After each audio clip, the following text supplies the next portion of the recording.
Welcome to Robin science care. আজকে আমরা সংখ্যা পদ্ধতির রূপান্তর দেখব। তো আমরা 7 নম্বর রূপান্তর দেখব, যেটা হচ্ছে অক্টাল থেকে বাইনারি। অক্টাল থেকে বাইনারি রূপান্তর করার জন্য আমাদের একটা নিয়ম জানা লাগবে, সেটা হচ্ছে অক্টালের 1 বিট সমান বাইনারির 3 বিট।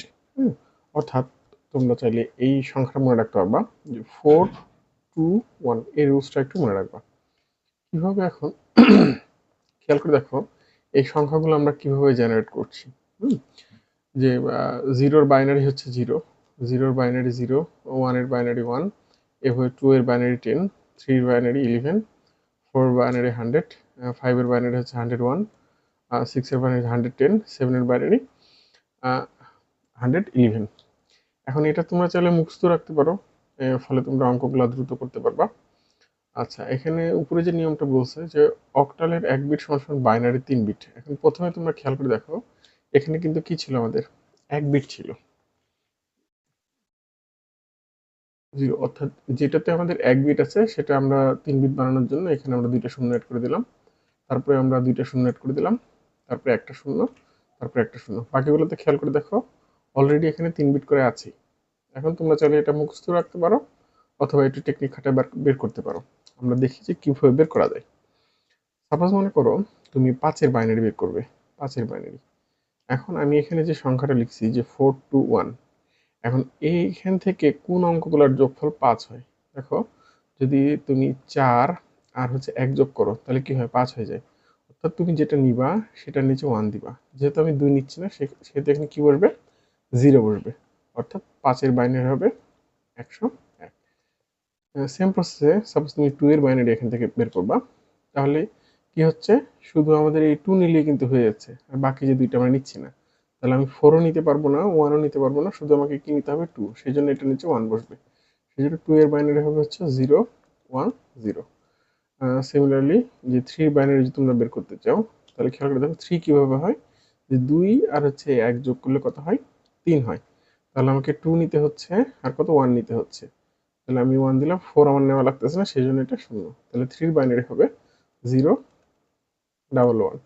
ঠিক সেভাবে 4 এর বাইনারি যদি বের করতে চাও, তাহলে শুধু 4 নিলেই তো হয়ে যাচ্ছে, বাকি যে দুইটা আছে 2 1 এটা আমার নেওয়া লাগতেছে না, সেহেতু এটা 1, বাকি দুইটা কি হবে, শূন্য। সেহেতু এটা কত লিখবো আমরা, 1 0 0। 6 এরটা কথা হবে, তোমরা বলো একটু, চেষ্টা করো 6 কিভাবে হয়। 4 আর 2 এই দুইটা যদি আমরা প্লাস করি তাহলে এটা 6 হয়ে যায়। তাহলে আমি 4 নিচ্ছি, 2 নিচ্ছি, 1 নেওয়ার প্রয়োজন হচ্ছে না, সেই জন্য এটা শূন্য। তাহলে 6 এর বাইনারি কত হবে, 1 1 0। তাহলে 7 এর যদি বাইনারি বের করতে চাই তাহলে কত হবে, 4 5 6, মানে 3টা নেওয়া লাগবে আমার। 3টা নিলে আমাদের কত হয়, 7 হয়। সেহেতু এটা কত হবে, 111।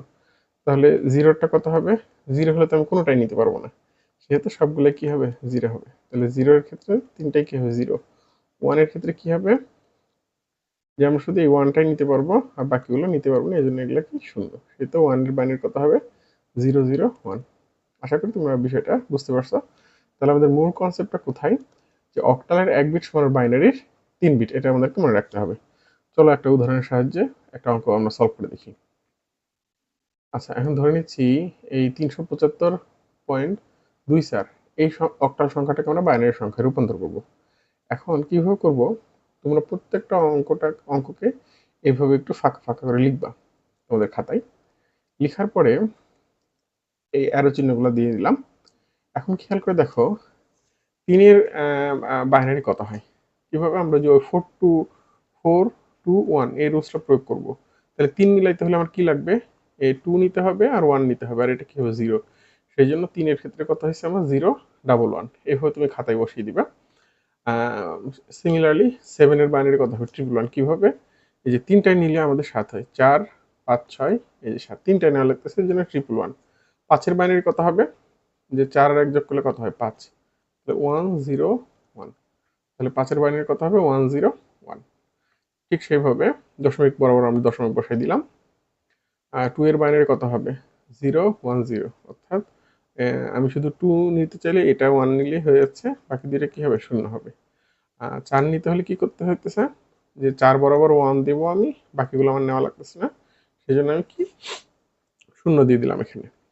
আচ্ছা, এখন অ্যান্সারটা এখন অ্যান্সারটা আমাদেরকে এই নিচের মতো করে সাজিয়ে লিখতে হবে। সুতরাং 375.24 এই অক্টাল সংখ্যার বাইনারি হচ্ছে আমাদের 0 0 5টা 1 101.010 এই তো আমাদের সমাধান করা শেষ।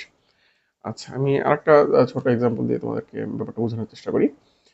সাপোজ ধরে নাও 345.06 এটা একটা অক্টাল সংখ্যা। এই অক্টাল সংখ্যাকে আমরা বাইনারিতে কনভার্ট করব। ওকে, তাহলে প্রথমে আমরা সংখ্যাটা কি ফাঁকা করে লিখে নেব 345.06। তারপরে আমরা কি করলাম, প্রত্যেকটা অঙ্কের নিচে আমরা অ্যারো সাইন দিয়ে নিব। এখন দেখো আমাদের রুলস কি ছিল, যে 4 2 1 এটা আমাদের মনে রাখতে হবে। তাহলে 3-এর বাইনারি কত হবে, যে 2 আর 1 মিলে তো 3 হয়ে যায়, অর্থাৎ এটা 1 হবে, এটা 1 হবে, বাকিটা কি হবে, 0 হবে। অর্থাৎ কেমন হবে আমাদের ব্যাপারটা, 0 1 1। 4 কিভাবে হয়, 4 হচ্ছে শুধু এটা নিলে 4 হয়ে গেছে, বাকি দুইটা কি হবে, 0 হবে। তাহলে 100। আচ্ছা, এখন 5 মিলাইতে হবে। 5 নিলে কি হয়, যে 4 আর 1 নেওয়া লাগতেছে, 4 আর এই যে 1 আর মাঝখানেটা আমার নেওয়ার দরকার হচ্ছে না, এই জন্য 0। মানে 5-এর বাইনারি হচ্ছে 101। 0-র বাইনারি তো কোনোটাই নেওয়া লাগবে না, আমি কোনোটাই নিতে পারবো না, তিনটাই 0 হবে, তিনটাই 0 হবে। 6-এর বাইনারি কি হচ্ছে, 4 আর দিয়ে 6, অর্থাৎ 1 1, এটা নেওয়া লাগতেছে না, 1 1 0। অতএব আমার সমাধানটা কি হচ্ছে, যে 345.06 এটা একটা অক্টাল সংখ্যা, এটার বাইনারি হচ্ছে 0111001.000001110। এটা আমাদের বাইনারিতে রূপান্তর শেষ।